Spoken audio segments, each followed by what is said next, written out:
កំពតខ្ញុំអើយកោះស្មៅជំនោរំភើយវាលស្រែអំបិលលហើយលហើយកំពុងសាមគ្គីត្រពាំងសង្កែកូនសัตว์ជាប់ចិត្តម្លេះទេទំនុកប្រទាំងក្រឡាដងព្រែកទឹកឈូធម្មជាតិតាំងតែមកប្រាងនឹងកំពុងក្រែងប្រៀបបានដូចថាទេវតាព្រៃខ្មុំរមណីទីស្រែចំការនំសល្អគប់នេត្រាទស្សនាពេលថ្ងៃធៀបលិចត្រពាំងព្រីងការរីករហង្រំដួលគុំអ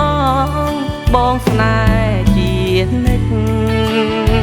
បើល្អមឡឹងម្លឹងប្រលឹងមៀពេជ្រសន្យាគ្មានថ្ងៃប្រែកិច្ចភ្នំឈ្ងោកជួយជាសាងសីស្ទឹងកែវឃុំថ្មីព្រៃថ្នងកនដល់ការខ្ញុំសូមអ្នកកុំចោលចូលរួមឲ្យបងឲ្យជ័យកំពុងសម្រាងត្រពាំងធំក្តីកុំភ្លេចមកជួយចងដៃនៅថ្ងៃដែលខ្ញុំរៀបការ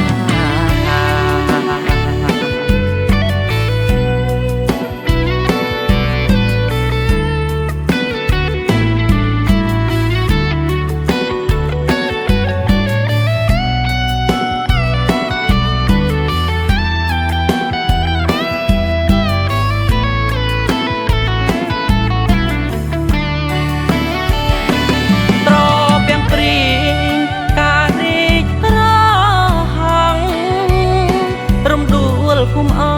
ងបងស្នេហ៍ជានិច្ចបើល្អមឡឹងម្លឹងប្រលឹង